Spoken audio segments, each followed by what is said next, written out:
नमस्कार छात्रों, मेरा नाम है श्याम और आप देख रहे हैं study of mind YouTube channel.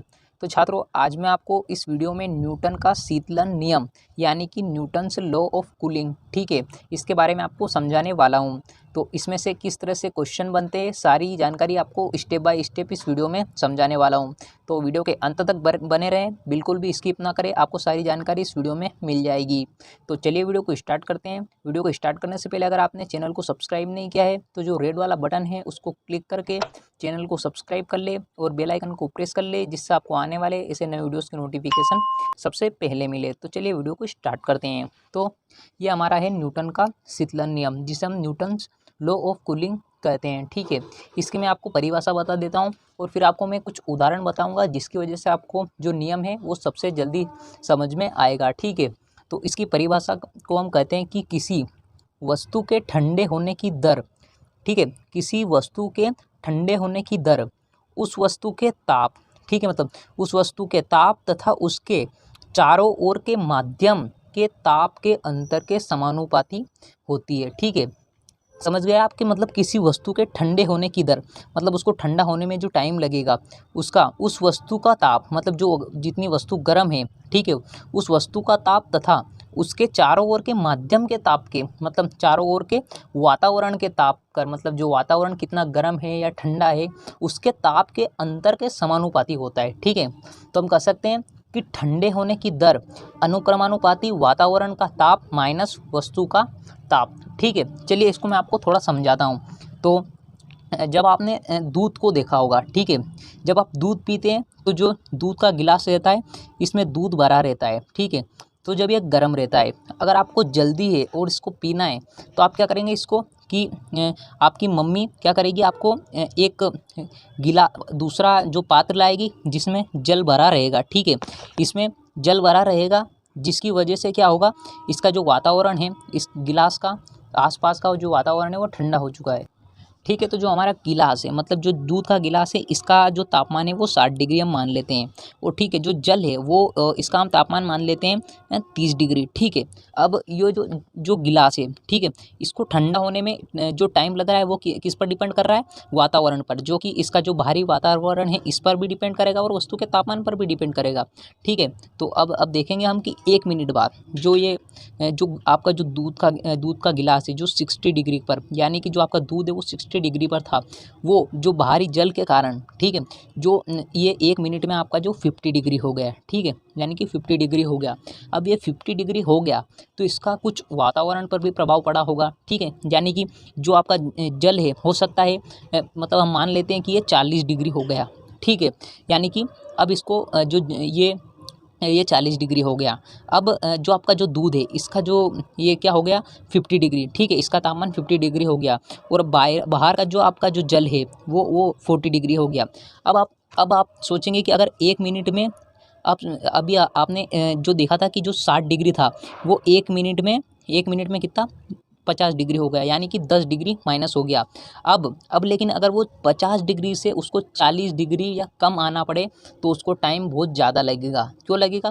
क्योंकि जो आपका बाहरी वातावरण है जो वो भी चेंज हो चुका है, मतलब जो जल है वो 40 डिग्री हो चुका है। अब इसको 1 मिनट में ये 10 डिग्री नहीं घटेगा, इसमें कुछ टाइम लगेगा। इस पे बेस्ड आपको कुछ क्वेश्चन बताऊँगा जिससे आपको और समझने में वो क्लियर हो जाएगा, ठीक है। अब आप यहाँ पे देखना आप कि ये 2 पात्र है हमारे, ठीक है, ये 2 पात्र है हमारे जिसमें जल भरा हुआ है, ठीक है, इनमें जल भरा हुआ है, इनमें समान मात्रा में जल भरा हुआ है, ठीक है। इसमें भी 100 ml और इसमें भी 100 ml इसमें जल भरा हुआ है, ठीक है। इसका तापमान है 60 डिग्री और इसका तापमान है 90 डिग्री, ठीक है। अब आप बताओ कि इन दोनों में जल्दी ठंडा कौन होगा, ठीक है, मतलब इन दोनों में जल्दी ठंडा कौन होगा, ठीक है। तो 1 मिनट में जो ये 90 डिग्री वाला है, ठीक है, वो 1 मिनट में 80 आ गया, ठीक है, 80 समझ लेते हैं, मतलब 10 मिनट में समझ लेते हैं हम, ठीक है। ये 10 मिनट में करीबन आपका 70 डिग्री हो गया, ठीक है। तो ये आपका 10 मिनट में 70 डिग्री हो गया, और जो ये है ये 10 मिनट में 50 डिग्री हो गया, ठीक है। तो अब आप बताओ इसमें कि इसमें अधिक जल्दी ठंडा कौन हुआ, ठीक है। तो यहाँ पे आप देखोगे कि हमारे पास टाइम जो कि 10 मिनट था। दोनों के पास 10 मिनट था हमारे पास टाइम, ठीक है। दोनों के पास हमारा जो टाइम था वो सेम था, लेकिन ये जो 90 डिग्री वाला है ये 90 डिग्री से 70 डिग्री पर आ गया, यानी कि 10 मिनट में 20 डिग्री सेल्सियस इसका घट गया। लेकिन ये जो 60 डिग्री वाला है ये 60 डिग्री से 50 डिग्री पर आया 10 मिनट में।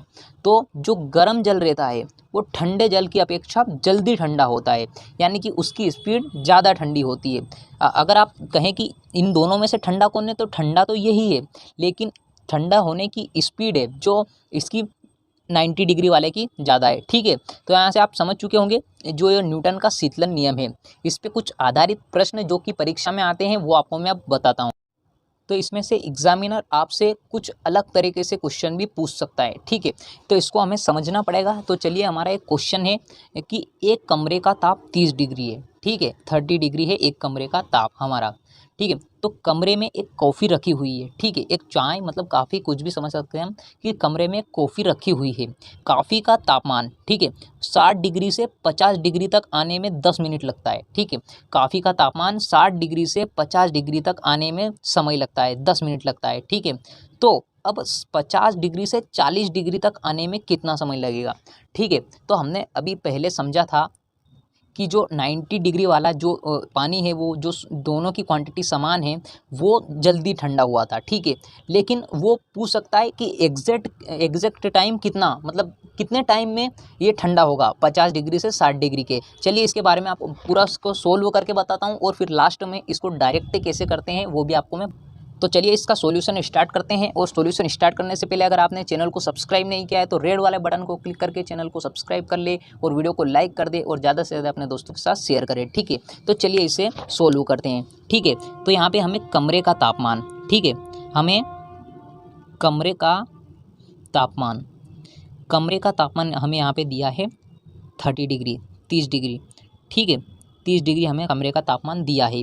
और जो कॉफ़ी का तापमान 60 डिग्री से 50 डिग्री तक आने में कितना समय लगा, मतलब 50 डिग्री से 60 डिग्री से 60 डिग्री से 50 डिग्री तक आने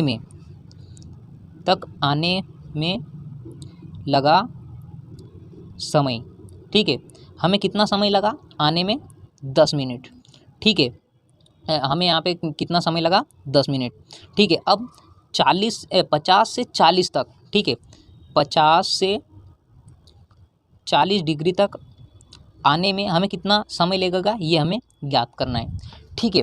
तो इसे हम समझते हैं। कुछ क्वेश्चन को कुछ लॉजिकल क्वेश्चन भी रहते हैं, ठीक है, लेकिन हमें एग्जैक्ट वैल्यू चाहिए। तो पहले मैं आपको इसको पूरा तरह से सोल्व करके बताता हूँ, ठीक है। इसका हमें एक सूत्र, ठीक है, एक सूत्र याद रखना है कि Q1 minus Q2 upon T, ठीक है, इक्वल टू के कोष्टक में आपको Q1 plus Q2 upon 2 minus theta, ठीक है। अब मैं आपको बताता हूँ कि Q1 Q2 T और थीटा यह क्या है, ठीक है। यहाँ पे जो Q1 है वो आपका, अगर हम पहले जो 10 मिनट लगा था इसके बारे में पहले हम K की वैल्यू निकालेंगे, ठीक है। तो जो Q1 है ये हमारा जो 60 डिग्री है, यानी कि जो पहले तापमान था, और जो Q2 है आपका ये 50 डिग्री है, जो कि 10 मिनट बाद 50 डिग्री हो गया था, ठीक है। और जो टाइम है ये वो टाइम है जो 10 मिनट में इन 60 डिग्री से 50 डिग्री तक आया था, ठीक है। और यहाँ पे भी हम वैल्यू सेम है। और जो थीटा है ये आपका कमरे का तापमान जो कि 30 डिग्री है, ठीक है। तो चलिए वैल्यू पुट करते हैं हम। तो ये हमारा Q1 का वैल्यू है 60 डिग्री माइनस Q2 का वैल्यू 50 डिग्री अपॉन T की वैल्यू है हमारे पास 10 डिग्री, ठीक है। 10 डिग्री इक्वल टू के हमें याद करना है, ठीक है। Q1 आपका जो 60 प्लस 50 अपॉन 2 माइनस थीटा की वैल्यू आपके पास 30 है, ठीक है। ये आपकी वैल्यू पुट हो गई। चलिए इसे सोल्व करते हैं। तो 60 में से 50 गया तो 10 बचा, और 10 से 10 कटेगा तो ये आपका 1 बचेगा, ठीक है। और के यहाँ पे आपका ये 60 प्लस आपका जो 50 होगा ये 110 होगा, ठीक है। 110 अपॉन 2 माइनस 30, ठीक है। तो इतना आपका सोल्व हो गया, ठीक है। समझ में आया आपको? अगर कोई इशू हो तो मुझे कमेंट में बता देना, मैं आपको बाद में पूरा कुछ सोल्व करके बता दूंगा, ठीक है। तो चलिए सोल्व करते हैं। तो इसे हम सोल्व करेंगे तो अब आप देखोगे यहाँ से हम इसे एलसीएम भी ले सकते हैं, ठीक है। और यहाँ पे 110 सिंपली हम 2 का 110 में मल्टीप्लाई कर ये डिवाइड कर देते हैं। तो यहाँ पे हमारा 55 बचेगा, 55 माइनस 30, ठीक है। इक्वल्स टू 55 में से 30 जाएगा आपका, ठीक है, 55 में से 30 जाएगा तो आपको यहाँ पे बचेगा 25, और 25 आपका इधर आ जाएगा, ठीक है। तो यहाँ पे हमें के की वैल्यू 1 बाय, ठीक है, के की वैल्यू हमारी 1/25 आ गई है। तो इसे हम समीकरण 1 का नाम दे देंगे, ठीक है। तो अब हम निकालेंगे 50 से 40 डिग्री के लिए, ठीक है। तो अब हम हमारे पास यहाँ पे Q1 Q2 है, ठीक है, और यहाँ पे हमारे पास थीटा की वैल्यू भी है और के की वैल्यू अभी हमने निकाली, ठीक है। और हमें यहाँ पे टी की वैल्यू 50 से 40 तक आने में जो समय लगा है उसकी वैल्यू यहाँ पे हमें चाहिए। तो ठीक है, ये वैल्यू पुट करते हैं हम। तो यहाँ पे हमारी Q1 की वैल्यू है 50 माइनस 40 अपॉन टी हमें ज्ञात करना है। के की वैल्यू हमने 1/25 अभी समीकरण 1 से, ठीक है, ये आपका 50 माइनस 4 ये प्लस 50 प्लस 40 अपॉन 2 माइनस 30, ठीक है, माइनस 30 हो गया।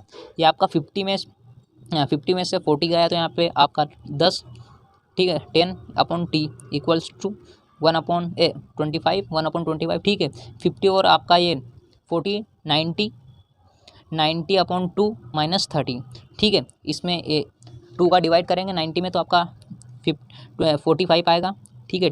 10 इक्वल्स टू 1/25, ठीक है। ये 45 माइनस 30, ठीक है।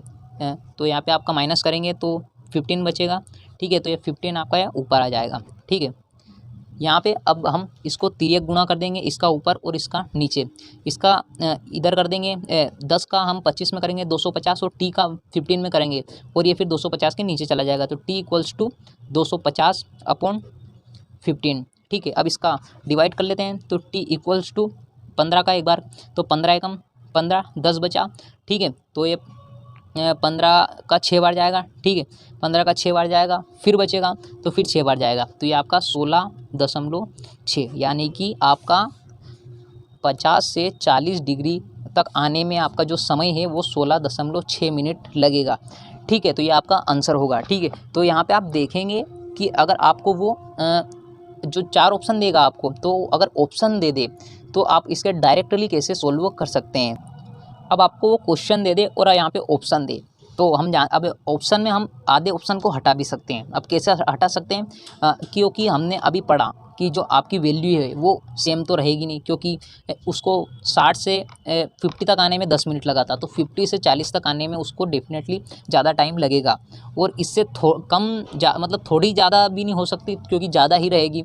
और इसको हम कर सकते हैं 1.5 गुना, ठीक है, मतलब कि 40% ज़्यादा टाइम लगेगा, जो कि आपका जो 10 मिनट लगा था उससे 40% और ज़्यादा टाइम लगेगा, ठीक है। तो हम अगर 10 में 1.5 को मतलब माने तो यहाँ हम देख सकते हैं कि 16.6 ही है, जो कि 10 से 1.5 गुना थोड़ा ज़्यादा है, ठीक है, 40% ज़्यादा है।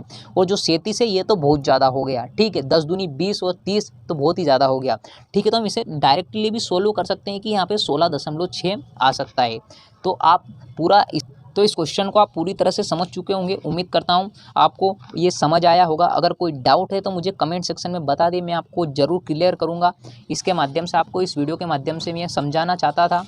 तो उम्मीद करता हूँ वीडियो पसंद आया होगा। वीडियो पसंद आया होगा तो वीडियो को लाइक करना, चैनल को सब्सक्राइब करना और ज़्यादा से ज़्यादा अपने दोस्तों के साथ शेयर करना, जिससे उनको भी कुछ इसके बारे में जानकारी मिल सके। तो आज के वीडियो में बस इतना ही। तब तक के लिए जय हिंद। और अगर आपका इसको उदाहरण चाहते हैं तो विकिपीडिया पर आप न्यूटन का शीतलन नियम सर्च करके देख सकते हैं। मैंने वहाँ पे इस उदाहरण को बताया गया है, ठीक है। धन्यवाद।